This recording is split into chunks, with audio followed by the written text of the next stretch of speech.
Alam niyo itong kanta na ito, narinig ko nung biyernes pa lang umiiyak na ako.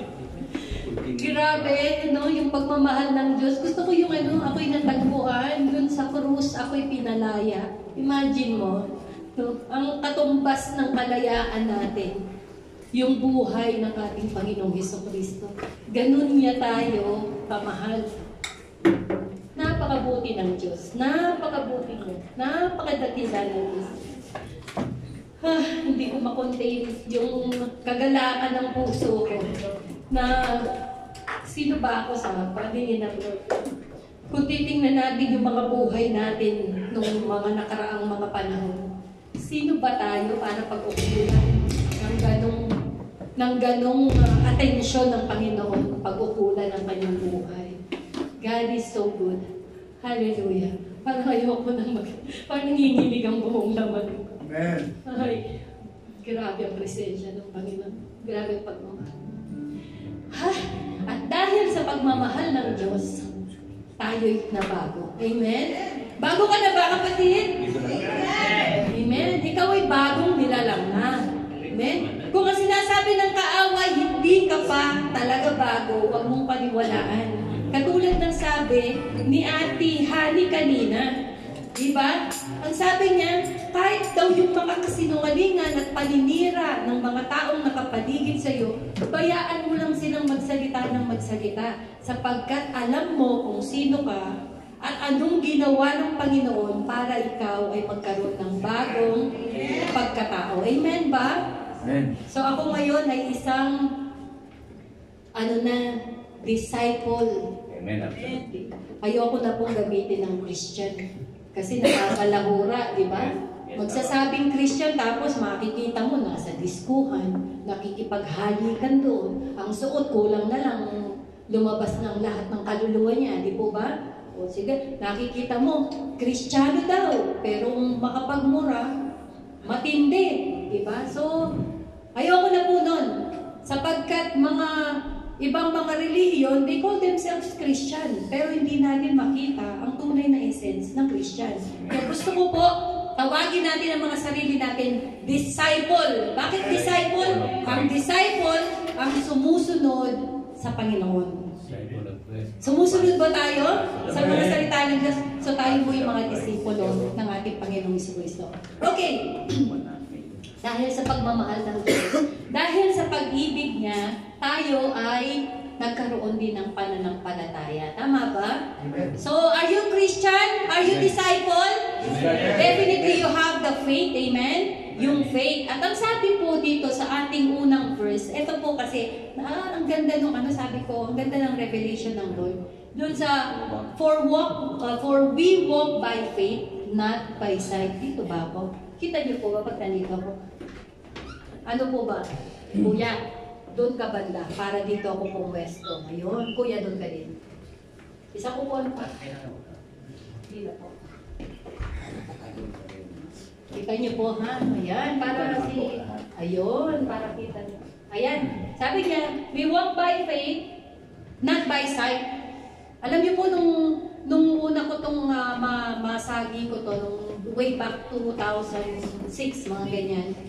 Sumagi sa akin tong verse na to. Ang sabi niya, walk by faith, not by sight. No? Pero, ang sabi niya, hindi daw sa nakikita natin dapat tayo nagtutuon. Okay, diba? Hindi po tayo sa nakikita natin dapat nakatuon. Kung anong nakikita mo sa paligid mo, di yan ang katotohanan. No? Ang katotohanan ay yung pananampalataya mo. So, we are walking by faith. But, we need to see through our spiritual eyes. So, hindi po ibig sabihin dito, pag sinasabing see, not by sight, hindi po itong mga physical eyes natin. No? Pero, kailangan nating makakita spiritual eyes. So, tayo naglalakad sa pananampalataya at dapat nakikita natin yung ating future sa pamamagitan ng eyes of faith. Kasi meron po ako ditong nagawang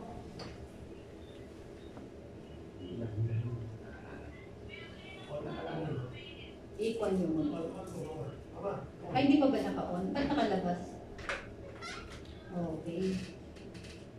Ayun. Ayan. Ang sabi yan, what you can see is what you can behold. And what you can behold is what you become.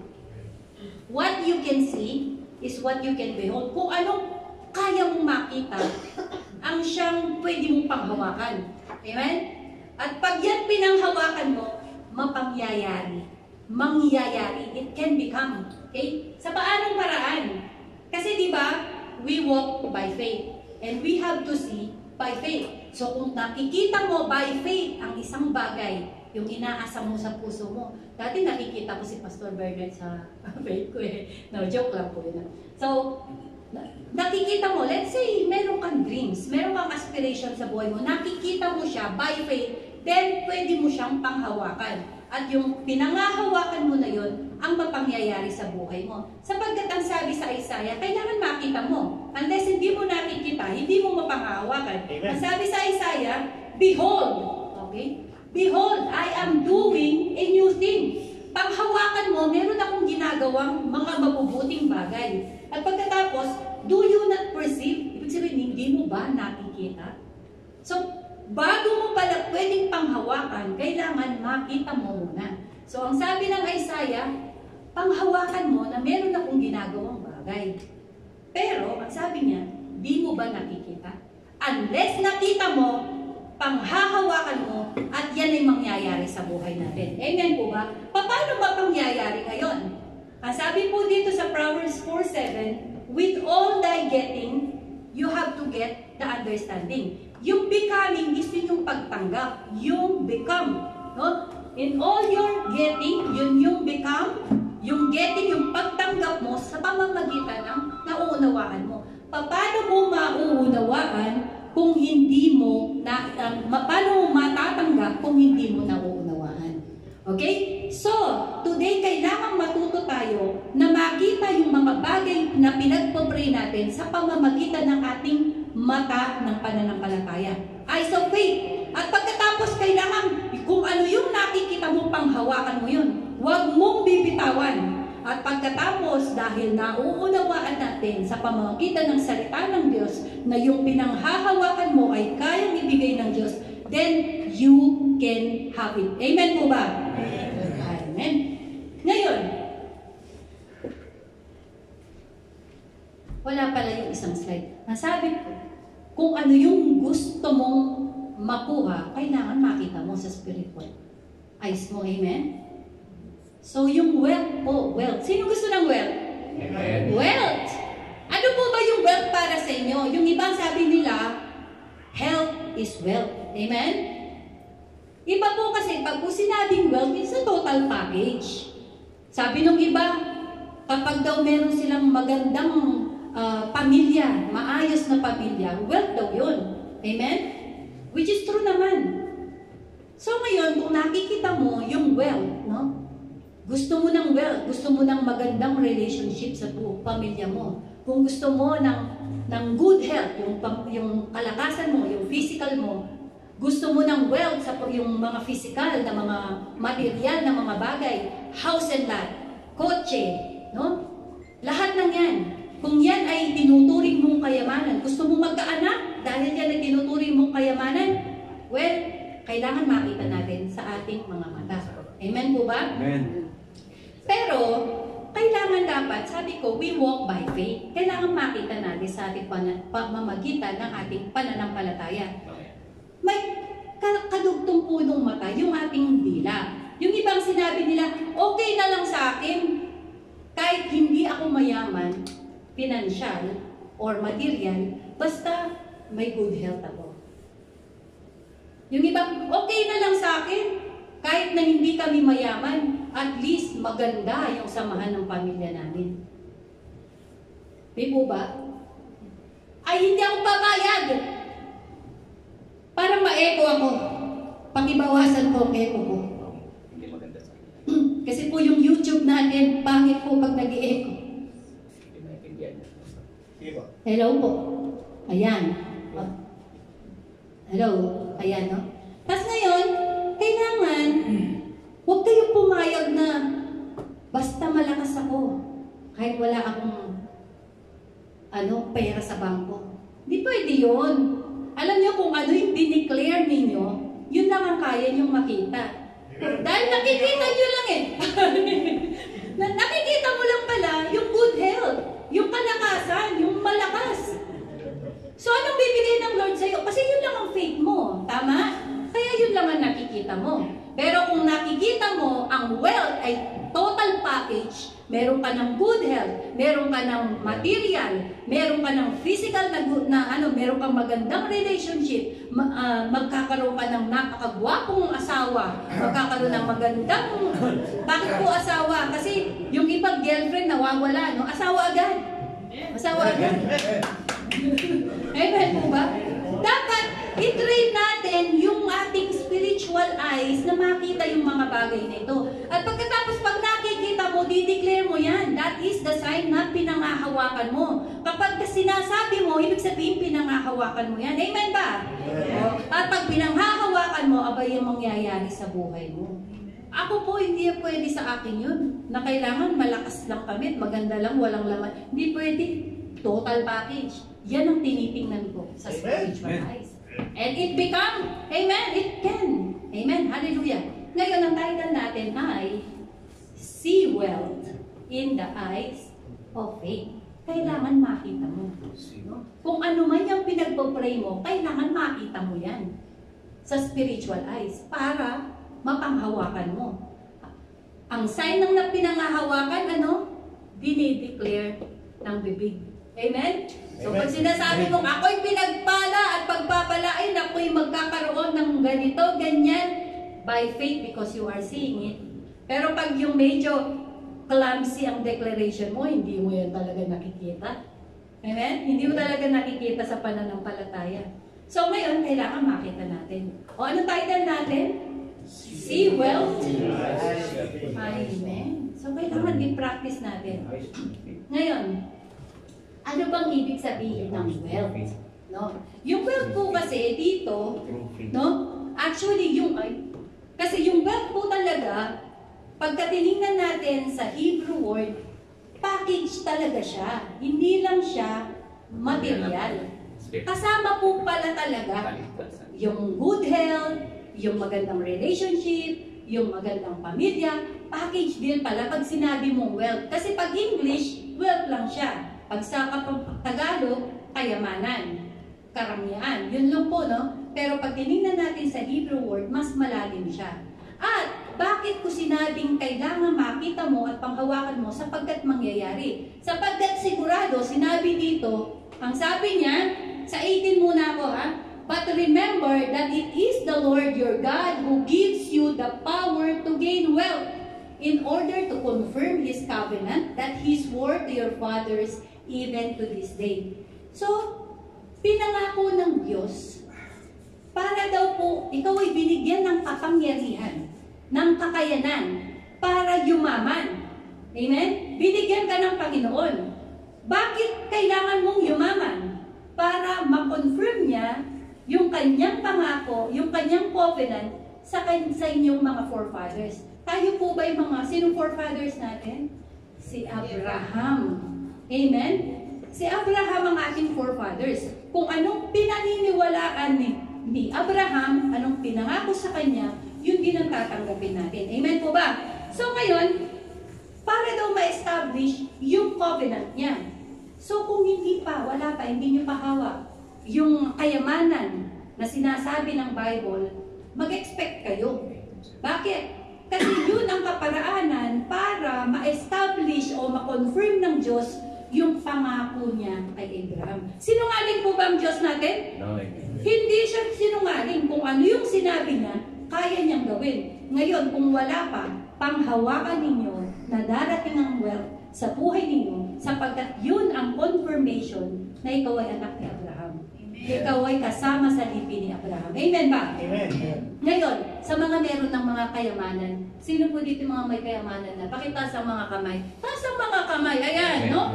Ang sabi dito, may warning naman. You might say in your heart, no?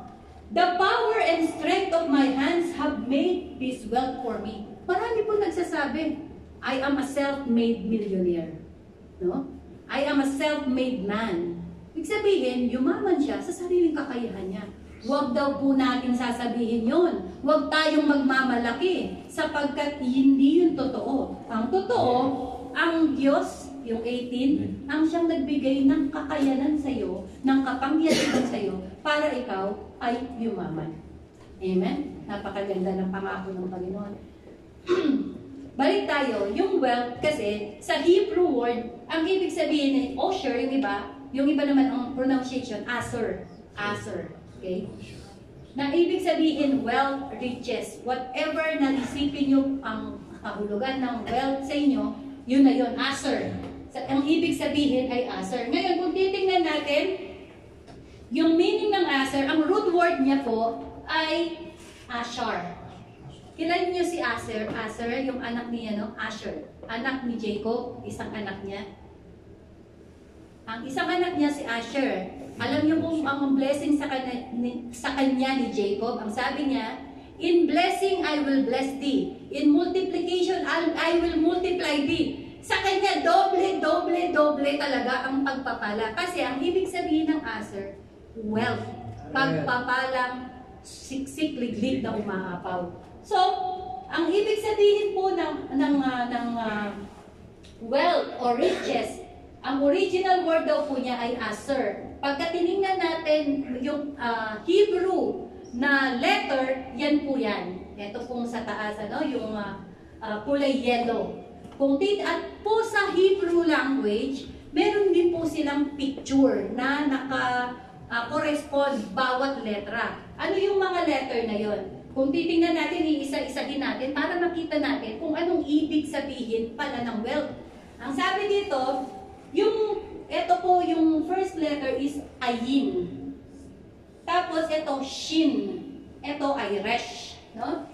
Pag po tinignan natin, yung ayin, ang ibig sabihin daw po nun, ayan siya, mata.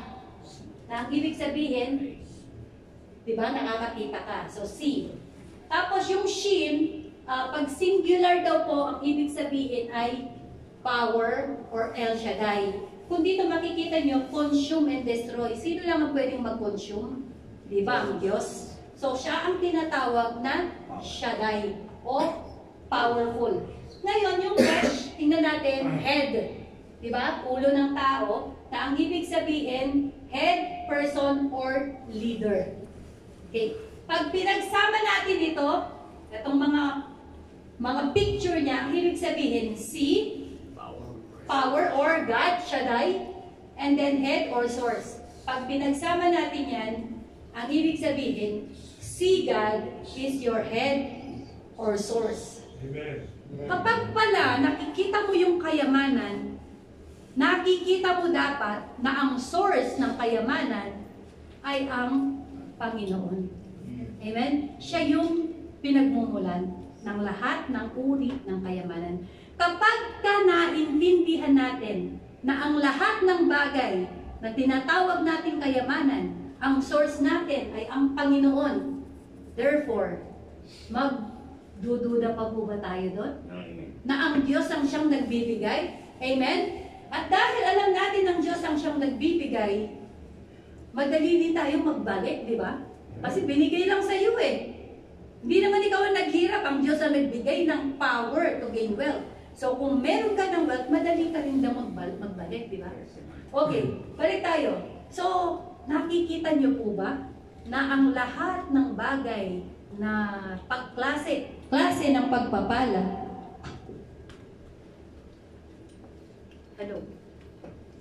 Hello. Ayun. Mas malakas ka, no? Yan. Ito paborito ko to eh. Ayun, hello. Yan. Ayan, kung nakikita daw po natin na ang lahat ng mga pagpapala na meron kang hinahawakan ngayon o yung mga darating pa lang ay ang source mo ay ang ating Panginoon. Okay? Total naman, kumuha tayo ng example sa Bible na ang pinaniniwalaan niya na ang Diyos ang siyang source ng lahat ng kayamanan. Sabi mo dito, ito po si Abraham. No? Si Abraham po dito sa Genesis chapter 14 verse 21 hanggang 23, nasakop nila, natalo nila ang Sodom. No? At pagkatapos, ang sabi niya ng king ng Sodom, give me the people but take goods for yourself. No? Ibigay mo sa akin yung mga tao ko. Pagkatapos, kuhanin mo kung ano mang gusto mong kuhanin. Alam mo ang sabi ni Abraham? Ang sabi ni Abraham, I have raised my hands to the Lord Most High, Creator of heaven and earth, that I will not accept even a thread or a strap of a sandal or anything that belongs to you, lest you should say, I made Abraham rich. Ito yung faith ni Abraham. No? Nakikita niya na ang Diyos ang source ng kayamanan. Kaya ang sabi niya dun sa hari ng Sodom, tinataas ko, parang sinusumpa ko sa Diyos. Tinataas ko ang aking kamay kahit na isang sinulid o tali ng sandals, wala akong tatanggapin sa iyo. Para hindi mo sabihin na ikaw ang nagpayaman sa akin. Bakit? Kasi nakikita ni Abraham na ang Diyos ang source niya, ang Diyos ang magpapayaman, ang Diyos ang nagpayaman sa kanya. Amen po ba? Kaya dapat tayo, hindi natin makikita yung mga trabaho natin bilang source ng pagyaman natin. Dapat ang nakikita natin, ang source ng pagyaman natin ay ang Panginoon. Maging ang trabaho mo, ang Diyos ang siyang nagbigay sa iyo. Maging ang kakayanan mo, ang iyong katalinuhan, lahat ng skills mo, ang Diyos ang nagbigay sa iyo. Para maintindihan natin that God is the source of wealth. Pag naintindihan natin yan, it will manifest in the spiritual realm at magkakaroon ng katuparan, manifestation sa physical at matatanggap natin yung pagpapala o yung wealth na inaasam natin. Amen po ba? Amen. At pagkatapos sabi niya, I will accept nothing. Nothing talaga. No? Kahit ano walang tinanggap. So ngayon, ang sabi niya, yun lang nakain ng mga tao ko. Yung mga tao niya, sila yung nakain pero wala na silang kinuha pang iba. So it is God ang siyang ating source. Amen po ba? Ngayon, dahil nakita, no? Dahil sa faith, it is faith lang talaga para makita mo ang Diyos ang siyang nagpo-provide sa iyo. Without faith, hindi mo makikita yan. Amen. Hindi mo makikita. Okay? Kaya napakagandang tayo ay mga mananampalataya. Tayo mga disipulo ng Panginoong Hesus-Kristo. At nakikita natin na ang source ng ating kayamanan ay ang ating Panginoon. Amen po ba? Now, ang sabi po sa 14:18 to 20, itataas natin. Kasi kanina 21, ano? Hanggang 23. Ngayon itaas natin. Ang sabi niya, and Melchizedek, the king of Salem, and the priest of God Most High, brought Abraham some bread and wine. Melchizedek blessed Abraham with this blessing. Blessed be Abraham by God Most High, Creator of heaven and earth. Sino ditong gustong pagka ikaw ay pinag-pray or binasbasan, blessed be, di ba? Ibig sabihin, lahat ng klase ng pagpapala ay sumaiyo. Ganun po ang ibig sabihin nun. Blessed be Abraham. No? Sino mong gusto nun? Amen. Yun ang ginawa ni Melchizedek. Okay? Tapos, blessed be Abraham by the God Most High. At sino pang nagpapala? Ang God Most High daw. Hindi lang kahit na sino lang na hari. God ang siyang nagpapala kay Abraham. Okay? And blessed be the God Most High who has defeated your enemies. Then Abraham gave Melchizedek a tithe or tenth of all the goods he had recovered. Pagkatapos daw, nung makita niya si Melchizedek, binigyan siya ng tinapay at ng tubig. Nung pagkainom niya, binless siya. Sabi niya, pinagpapala kita sa pangalan ng pinakamakapangyarihang pangalan, ang Diyos na makapangyarihan. Ikaw ay lalalala. Okay? At pagkatapos daw po, nagbigay si Abraham ng tithe. O, nanahimik na tayo kasi usapang tithe. Ano? Usapang pagbibigay. Ano? Pero you will see. Okay? Nagbigay daw po siya ng 10%. Kaya po nung kailan, nag-exhort ako, yung tithing, hindi tayo nagta-tithe dahil sa batas. Kasi ang unang nag-tithe ay si Abraham. Nung panahon ni Abraham, wala pang mga priest. Amen? Wala pang mga priest. Hindi pa na ipapanganak si Levi. Wala pa yung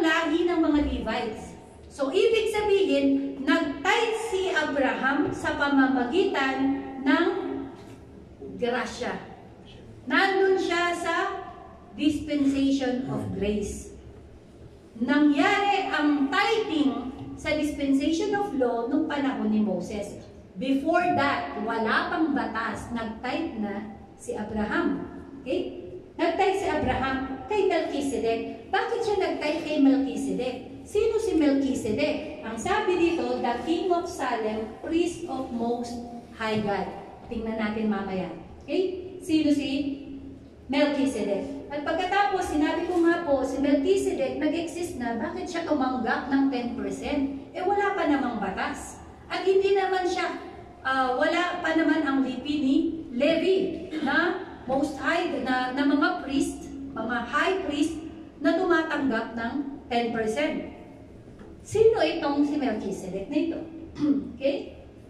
Ang sabi, hindi daw po na-mention yung kanyang descendant. At hindi din siya galing sa lahi ni Levi. Amen? Sino siya? Okay. Sabi po sa Hebrews chapter 7 verse 1 to 3. Sabi niya, this Melchizedek, ang Melchizedek, Hebrew word, na ang ibig sabihin, Melchi is king. Sedek is righteous.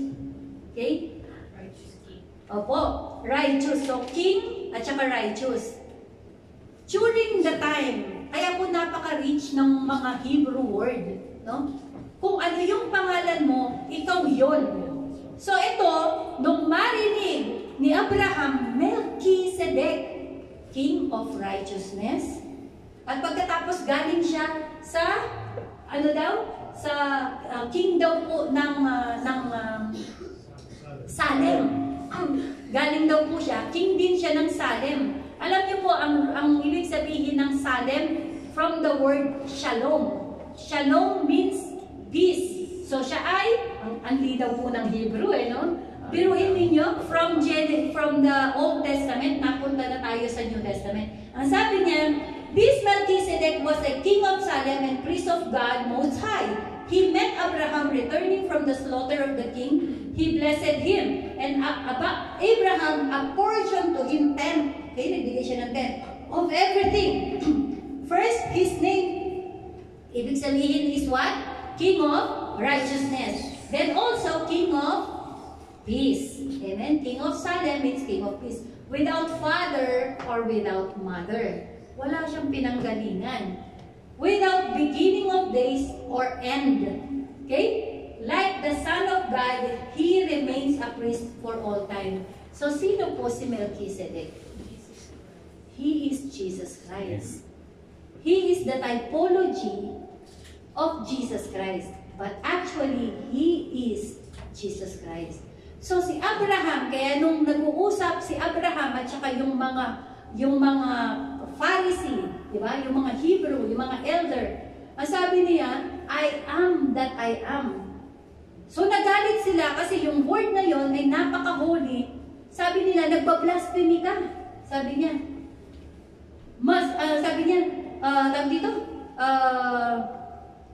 ang sinabi nila, kami mga anak ni Abraham. Ang sabi niya, kahit si Abraham, nakita niya ako bago pa. Sabi niya ganun. So nakita na daw siya ni Abraham. Ngayon, maiintindihan natin na totoo palang nakita ni Abraham sa pamamagitan ni Melchizedek. So nakita ni Abraham si Jesus in the form of Melchizedek during that time. Ngayon, paano naunawaan pa ni Abraham yung bagay na yon? Okay? Tingnan natin. Ano bang ibig sabihin ng tithe? Ang tithe, ang ibig sabihin sa Hebrew word is ma-aser. Ma-aser. Ang root word ulit ay aser. Diba? Yung aser kanina. Meaning, to tithe, to take 10, or yung kanina naman, ashar, may H lang dito sa gitna, yung asar, may H lang, ibig sabihin, to be rich, to be wealthy. Yun po ibig sabihin. So, ang root word titingnan natin, it's all same siya. Nagdadagdag lang ng mga quit-quit sa ilalim, no? Nag-quit-quit lang siya parang buntot-buntutan. Ano po yung dinagdag? Letter M. M. Okay? Mem. Kapag binasa natin yung letter M sa Hebrew, mem. Ano po yung mem? water. Ang picture niya ay water. Sa Bible po, pag sinabing water, it is the Holy Spirit. Water. It is the Holy Spirit. Kaya kung titingnan natin, meron tayong water dito, meron tayong sea, yung mata, meron tayong Shaddai, or yung power, tapos meron tayong head. So kung pagsasamahin natin yung word na yan sa English, anong basa natin? Holy Spirit.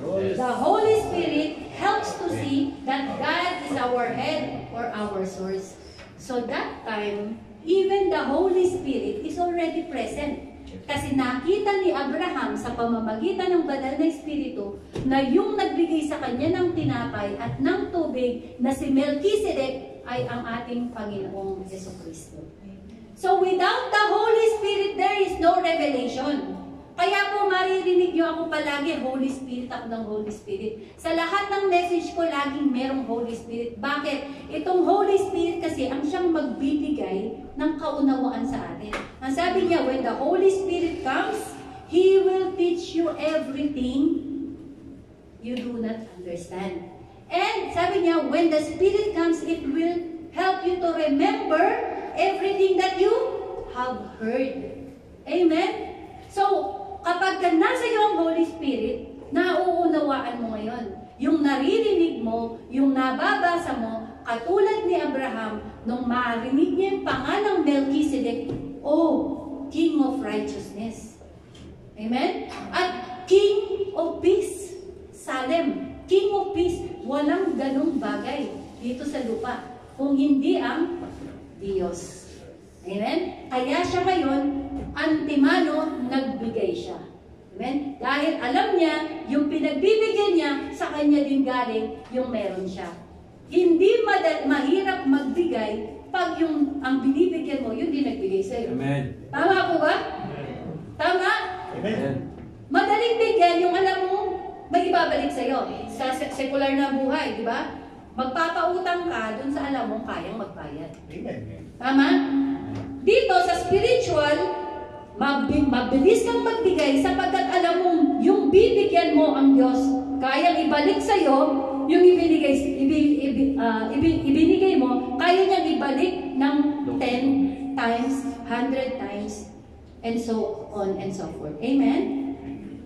So, kailangan the Holy Spirit ang siyang papakinggan natin palagi for us to have the revelation. Okay.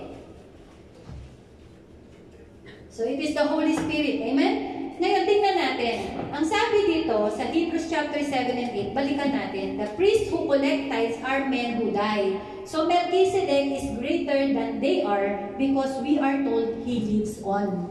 Sa Berean Standard Bible Version, sabi niya, in the case of Levites, yung nga pong priest, Levites, mortal men collect the tenth, but in the case of Melchizedek, it is affirmed that he lives on.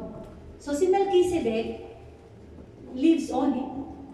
Buhay siya magpakailanman. Sinong buhay magpakailanman? Jesus Christ. Amen. Jesus Christ. So confirm na si Melchizedek is si Jesus Christ. Na siyang binigyan ng tenth ni Abraham. Bakit daw siya nagbigay ng tenth? Yun daw tenth ay para sa mga Levites. Pero namatay na sila. Ngayon, nagbibigay tayo sa batas. Okay? Pero tayo, we are under grace. Sa panahon ngayon, we are again under grace. Panahon ni Abraham, period ng grace. Sa panahon natin, period ng grace. Ngayon, bakit ka nagbibigay? Bakit daw siya nagbigay? Kasi yun yung nagko-confirm, nag-a-affirm, nagpapatunay. Okay? Dinideclare niya na siya'y buhay magpakailanman. So, tayo ngayon, ano pong ginagawa natin? Kapag nagkakaroon tayo ng communion, diba? Ano binigay ni Melchizedek kay Abraham? Bread and water. Pag tayo nagko-communion, tinatanggap natin yung bread, which is the body of Jesus Christ, at yung water, or sa natin, juice, Pwedeng tubig lang naman, masyado tayong magastos. Okay? Okay? Yun yung representative ng body and blood ng ating Panginoong Jesucristo. So, tinanggap niya. So, si Abraham, tinanggap niya. Tama? Amen. Nung tinanggap niya, nagkaroon ng revelation sa kanya. Okay. Dapat merong revelation sa atin na itong tinatanggap kong tinapay at tubig ay ang Panginoong Jesucristo. So nangyari sa atin, binigay ba sa atin ang katawan at dugo ng ating Panginoong Jesucristo sa Cross of Calvary? Okay, amen. Ngayon, natutuwa ako dito. Okay, ngayon, ay wala pa. Ngayon, nung tinanggap natin, yung katawan at dugo ng ating Panginoong Jesucristo, ang sabi, nung siya'y muling nabuhay, i-celebrate natin palagi ito, di ba? Sabi niya, do it as often as you can. Mas madalas, mas maganda pa lang. Bakit? Kada dinideclare mo, siya ay buhay. Okay? Yung word natin, it is affirmed that He lives on. Siya'y buhay at babalik. Amen? So, meron tayong hope. Ngayon, bakit kailangan yung affirmation? Okay. Pag tayo nagpo-communion, tinanggap natin. Ano lagi ang kasunod ng communion? Tithes and offering. Amen? So, tayo pala, ang ginagawa natin, kung ano yung ginagawa ni Abraham. Kasi pagkatapos niya tinanggap yung communion, yung tinapay at saka tubig, at pagkatapos, nagkaroon ng revelation. Kapag pala tumatanggap tayo ng communion, nagkakaroon tayo ng revelation. No? Ang revelation, siya'y buhay magpakailanman.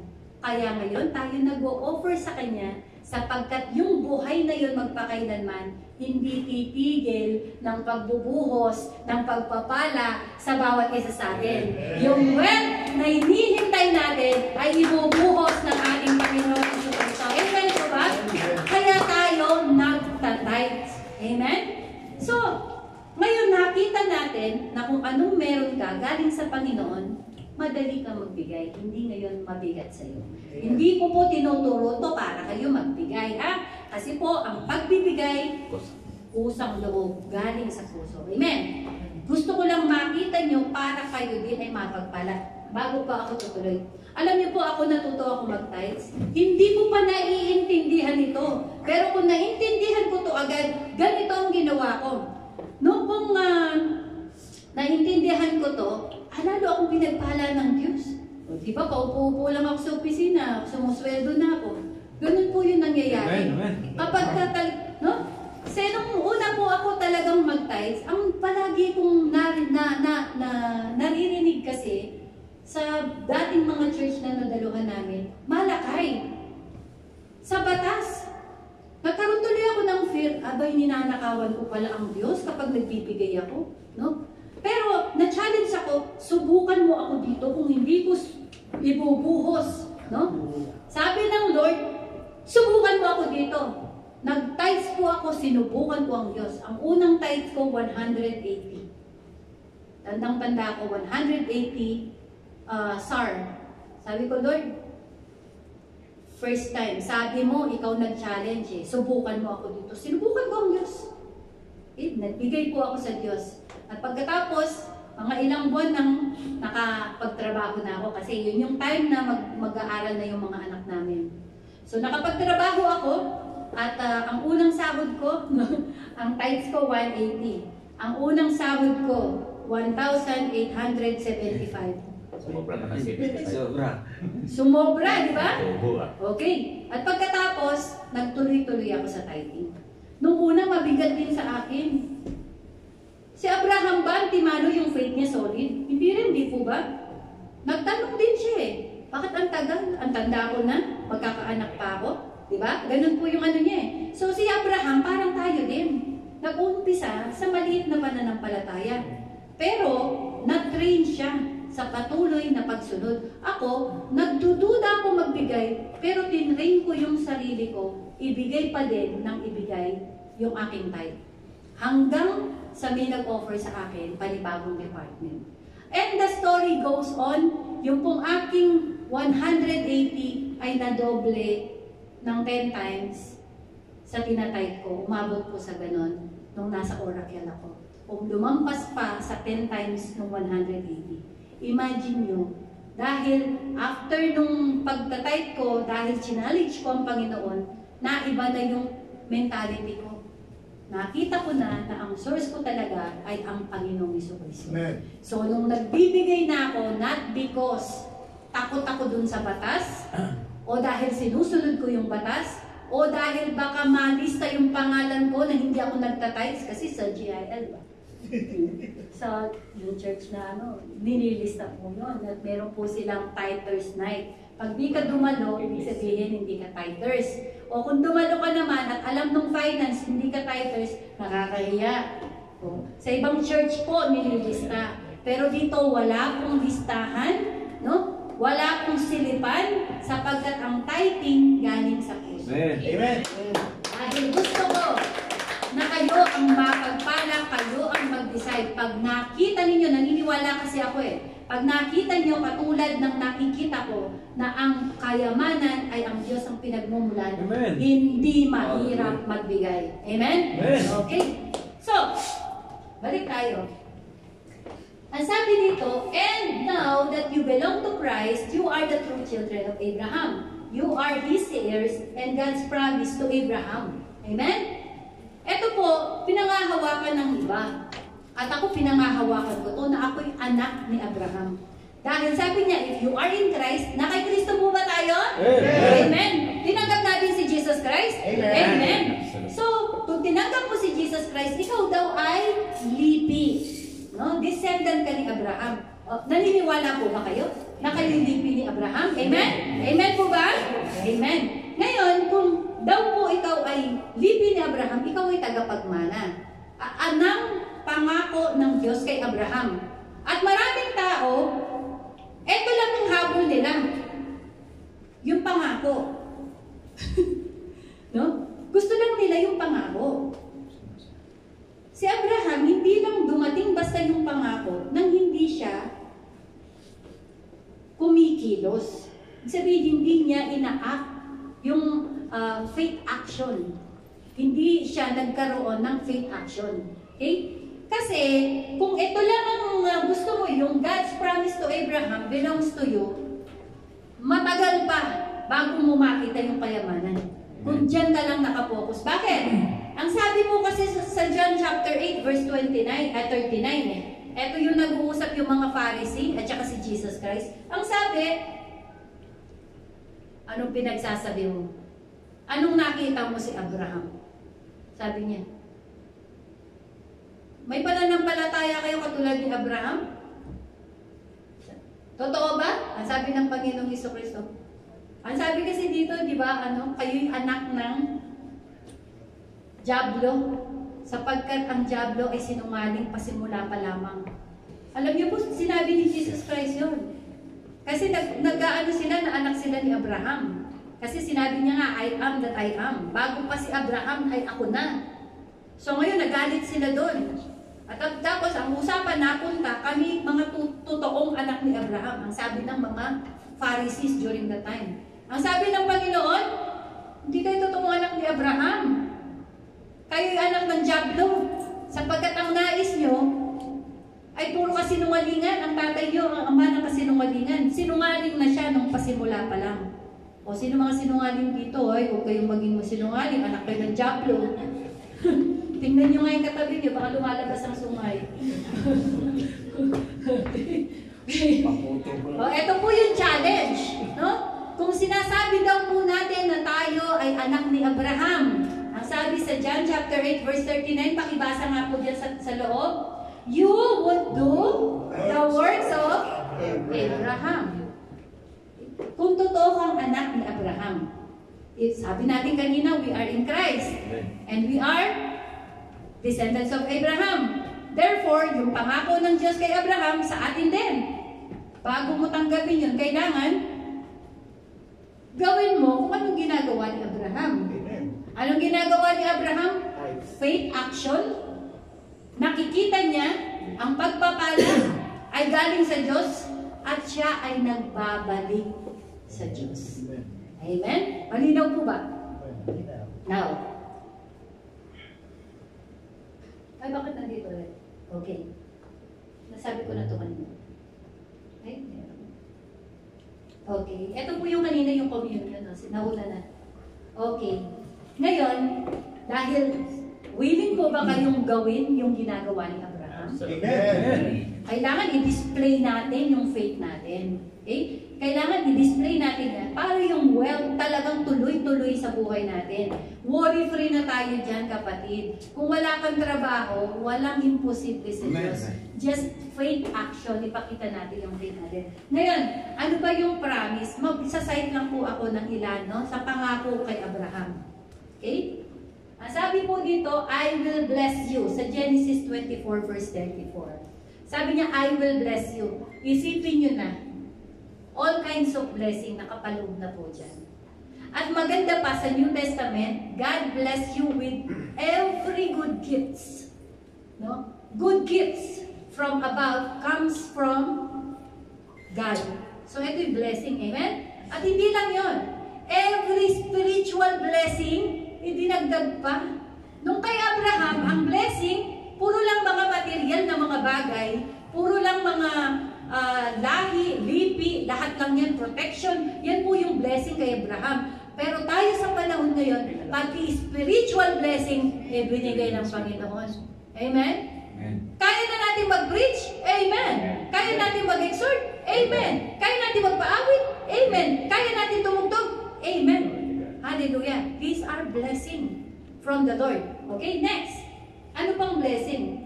I will give this land to your descendants. Sinong gusto magkaroon ng lupa? Amen. Titipirin natin ng Panginoon. Ang sabi ko kanina, wag natin titipirin ng Lord. Okay na sa akin kahit walang bahay, basta may lupa. Yun lang talagang tatanggapin mo. Dapat, pag dineclare natin, gusto ko ng bahay at lupa.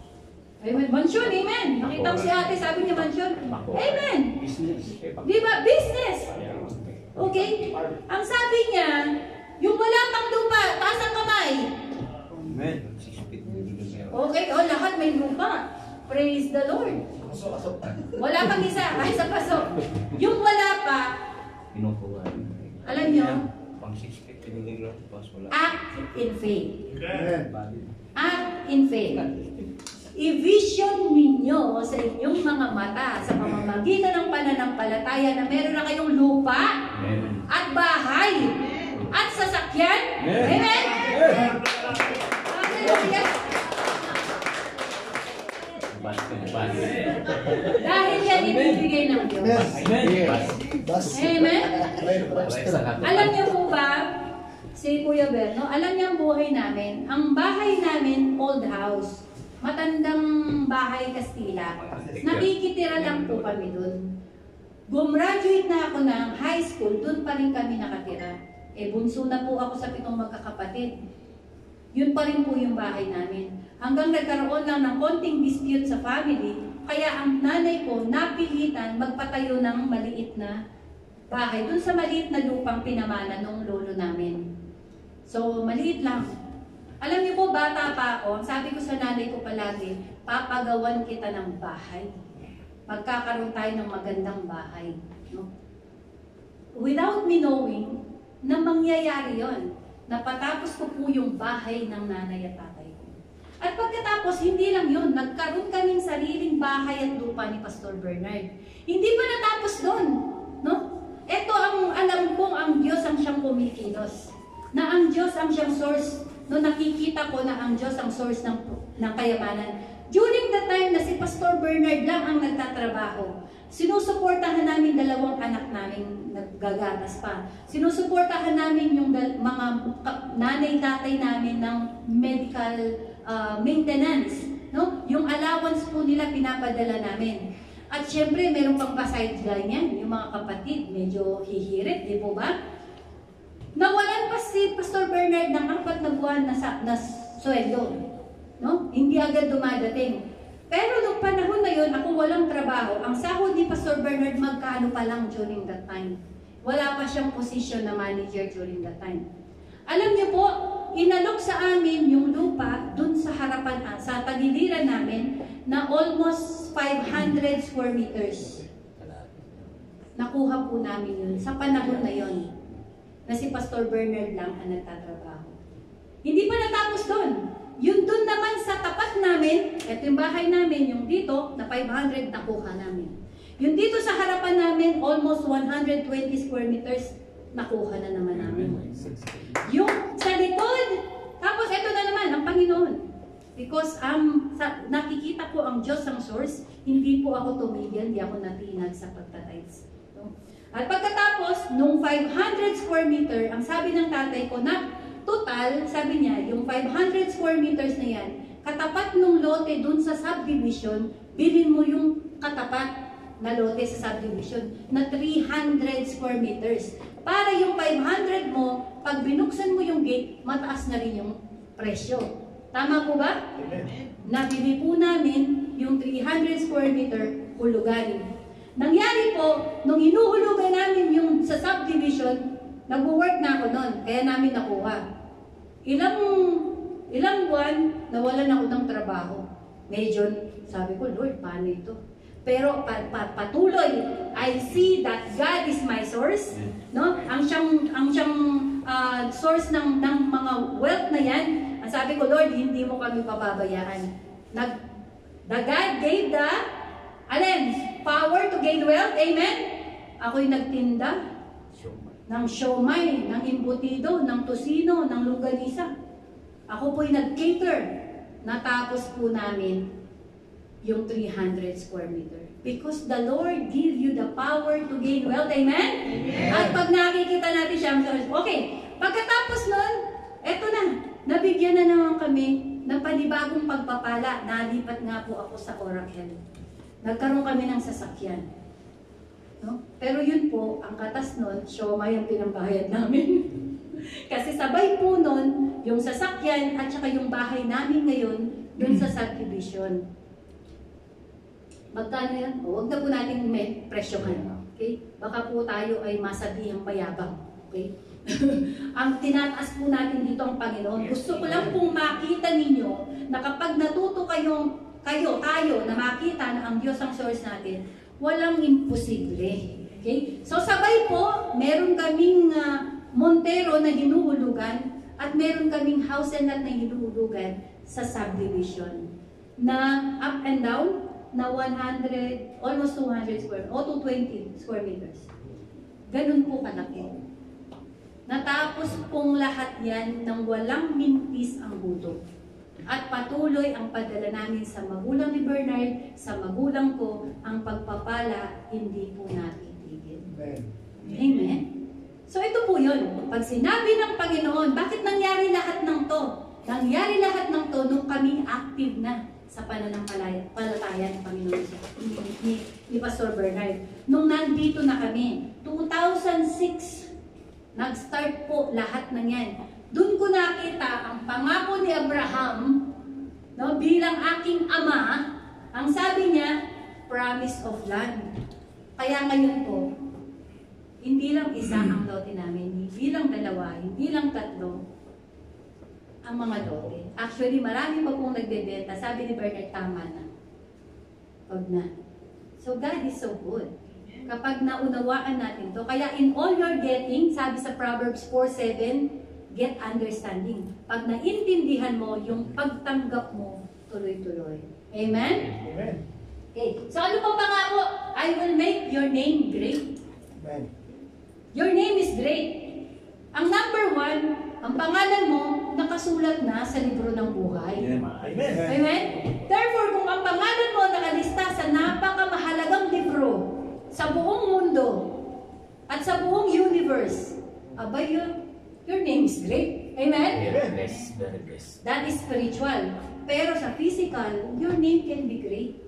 Bakit? Naranasan ko ba? Sabi ko nga, pagka na-mention ang pangalan ko sa Riyadh Military Hospital na, wala na. Pati Saudi, walang masabi dyan. Kasi complete talaga sa kanya, pati mga mga general GM ng hospital. Kasi di po ba may umaway sa akin, gusto kong ipatanggal. At nangyari, imbes na ako matanggal, siya yung natanggal. Kasi talagang mga department heads ang nagtatanggol para sa akin. Kaya po pag narinig ang pangalan ko sa Riyadh Military Hospital noon, my name is great. Kahit po sa Oracle, because ako lang ang natirang Pilipino doon.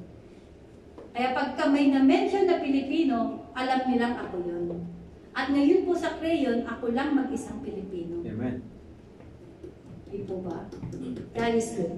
Amen? Amen. Your name will be great. Your name will be great. Amen? Anong pangalan mo? Anong pangalan mo, kuya? Your name will be great. Amen. Amen? Kuya, anong pangalan mo? Your name will be great.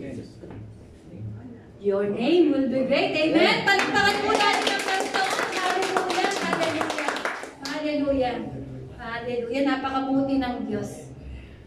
Hindi ko po maipagyayabang nung ako'y wala pa sa Panginoon. Kasi yun ay fame na pang mundo lang eh. No? Sa school, sa ganito, wala po yun. Kapag ang Diyos ang siyang naglagay sa'yo, God will make you great. Tama po ba? Amen. Agree kayo? Amen. Okay. At ang last na inilagay ko, I will bless those who bless you. You and curse those who curse you. Okay. I will bless those who bless you. And I will curse those who curse you. Ano ibig sabihin? Ang sabi po kasi dito, I will make you a blessing. Blessing to others. So magiging pagpapala ka sa iba. Amen? Gusto niyo po bang maging pagpapala sa iba? Amen. Diba? Yung tayo yung nagbibigay. Yung tayo yung nagbabless. Mas maganda yun, diba? Maganda rin tumatanggap tayo ng blessing. But the more na nagbibigay tayo, mas maganda yun. Amen po ba? Amen. Ngayon, dahil sa iyo, makakapagpala ka ng iba. At higit pa doon, ito pang maganda. Kapag may umaaway sa iyo, pag may nag-bless sa'yo, i-bless niya ng Panginoon. Baka, teka lang ha, baka sabihin nyo, ay si Pastora tinuturo niya yan para i-bless siya. Para bigyan siya ng regalo. Diba? Ang sabi niya, si Abraham, kung sino daw ang mag-bless kay Abraham, mag-bless. At kung sinong nag-curse kay Abraham, mag-curse. O mag-ingat kayo. Kung sino yung inaaway ninyo. At baka kayo'y ma-curse. Tingnan nyo ang ating Panginoong Jesucristo. Nung siya'y pinako sa krus, anong prayer niya? Forgive them, Father, for they do not know what they do. Kung hindi niya pinag-pray yun, automatic, yung nang-api kay Jesus Christ, anong tatanggapin? Curse. So kayo, kung may nangaaway sa inyo, pag-pray nyo sila. Kasi alam niyo na kung anong mangyayari sa kanila. Amen po ba? Ngayon, kung ayaw niyo naman, hayaan mo ang Diyos. Sumpain kung sino sumusumpa sa iyo. Mag-ingat po tayo ha. Yung pong mga sinasabi nating mga bad words sa kapwa natin, lalo na Kristiyano, ay meron pong curse. Lahat po ng sinabi sa libro ng aklat ng buhay, ito po ay ng Bible, nangyayari yan. Ang Diyos ay hindi sinungaling. So kung sinong umaway sa'yo, tandaan mo, meron pong kapalit yun. Do not be afraid. Huwag na kayong gumanti. Kaya ang sabi ng Diyos, I will repay. Totoo naman. Kasi yan ang pangako at yan ang mangyayari. Sa mga taong gustong sumira sa'yo, sila ang mawawasak. Huwag na. Amen? Bagkus, kung talagang nasa iyo na ang kalooban ng ating Panginoon, kung paano nagmamahal ng Diyos, pray for them. Kasi baka sumapit sa kanila ang parusa ng Diyos. Amen? Okay. Ngayon, naniniwala naman tayo na tayo mga heirs ni Abraham, di ba? Bakit po nilagay na heirs? Ulitin po natin. Galatians chapter 3 verse 29, maging memory verse natin to. Panghawakan natin ito. Sabi niya, and now that you belong to Christ Jesus, you are the children of Abraham. You are heirs. Sabihin, descendant, tagapagmana. Amen? Anong assurance ngayon na mangyayari yan? Sa Matthew chapter 1 verse 1, antimano, after 400 years ng silent, pagbuka ng Matthew, ang sabi, this is the genealogy of Jesus Christ, Messiah, the son of David, the son of Abraham. Amen? So, even si Jesus Christ, tinuturing na sa Abraham. Number 1. Number 2, Romans 8:17, and we are children, then we are heirs.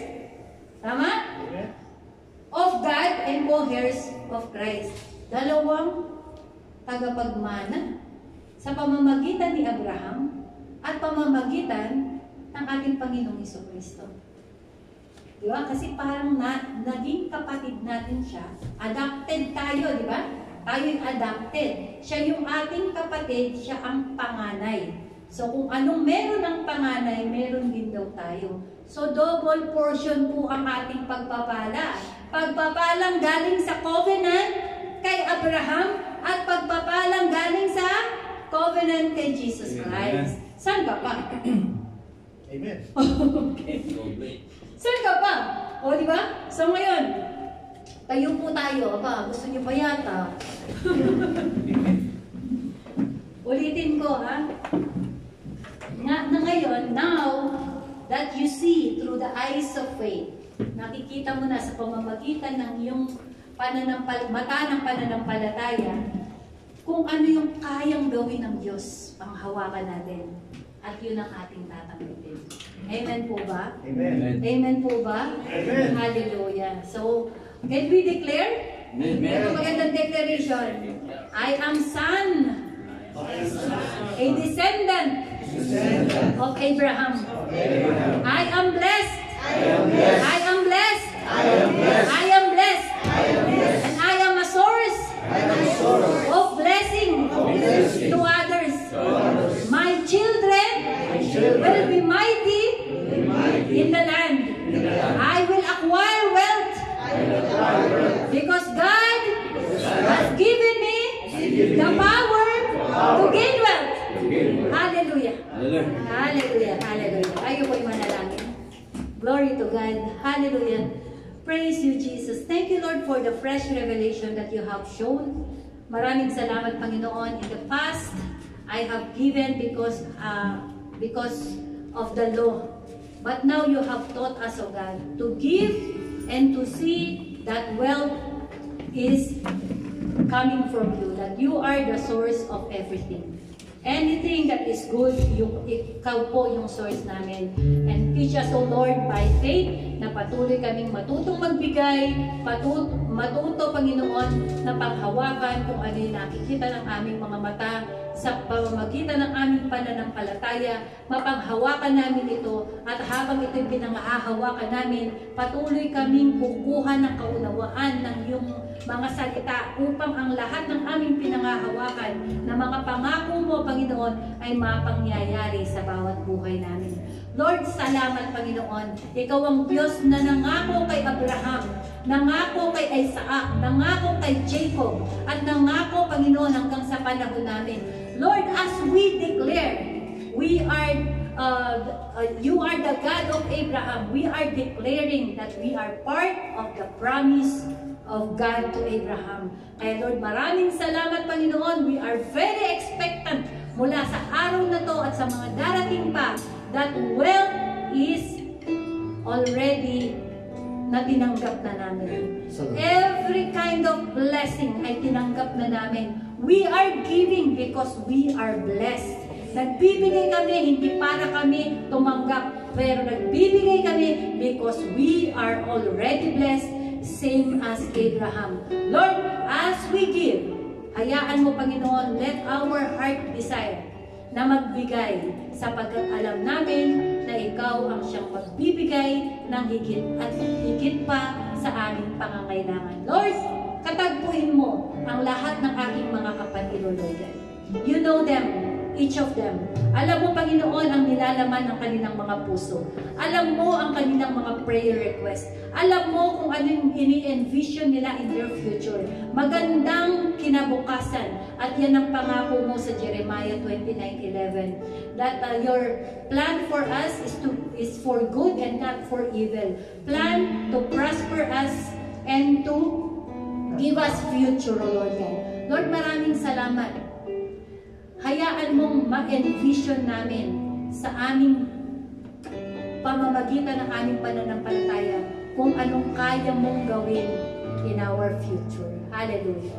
Lord, meron ka nang ginawa, meron ka pang ginagawa, at may gagawin ka sa bawat buhay namin. Panghahawakan namin, Panginoon, ang iyong mga salita hanggang ito'y mapangyari sa bawat isa sa amin. Indeed, O Lord, maraming salamat po. We continually declare that we are the heirs of Abraham, that we are the heirs of Jesus Christ, and we are blessed. Abundant blessing will come sa bawat isa sa amin. Salamat, salamat, O God. Hallelujah.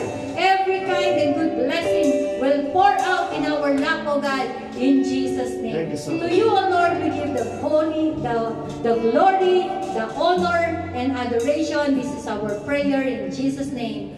Amen. Amen.